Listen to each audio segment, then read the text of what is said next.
শুভ বিকেল। বিকেলবেলা চলে এসেছি এখন মন্দিরে।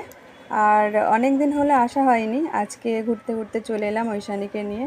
তো এলে ভালো লাগে, কিন্তু হলে কী হবে, বাড়ির সামনে হলেও তবুও সবসময় আসা হয় না। তো প্রথমেই তোমাদের দেখিয়ে দিই একটু মায়ের মুখটা, তারপর মন্দিরের আশপাশটা একটু দেখাবো। তো দেখো, এখন অনেকেই এসেছে পুজো দিতে, তারা পুজো দিচ্ছে। দেখিয়ে দিলাম মায়ের মুখ। শ্রী শ্রী পতিত পাবনী শ্মশানেশ্বরী কালীমা। 100-র উপর হয়ে গেল, 100 বছরের উপর হয়ে গেল এই মন্দিরটা। 103-4 হবে এরকম। অনেক পুরানো মন্দির। মন্দিরটা আগে এরকম ছিল না, একে একে এরকম হয়েছে, মানে মানুষ নানান রকম সহযোগিতা করে আজকে এরকম অবস্থায় এসেছে। তো খুবই জাগ্রত মা। আর শুধু কালীমাকে দেখাবো না, পাশাপাশি ভোলে বাবাকেও তোমাদের দেখিয়ে দিই। হর হর মহাদেব। এই হচ্ছে আমাদের ভোলে বাবা।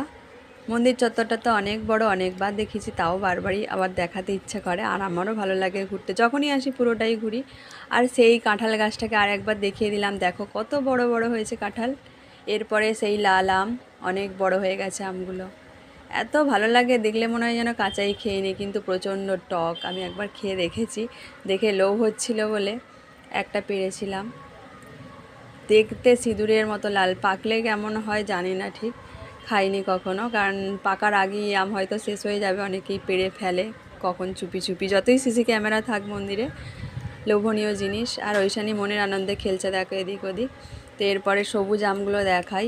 সবুজ আমগুলো লাল আমের থেকে সাইজে বড়, আর প্রচণ্ড হয়েছে, মানে সেই চেন চেন মতো সব ঝুলছে,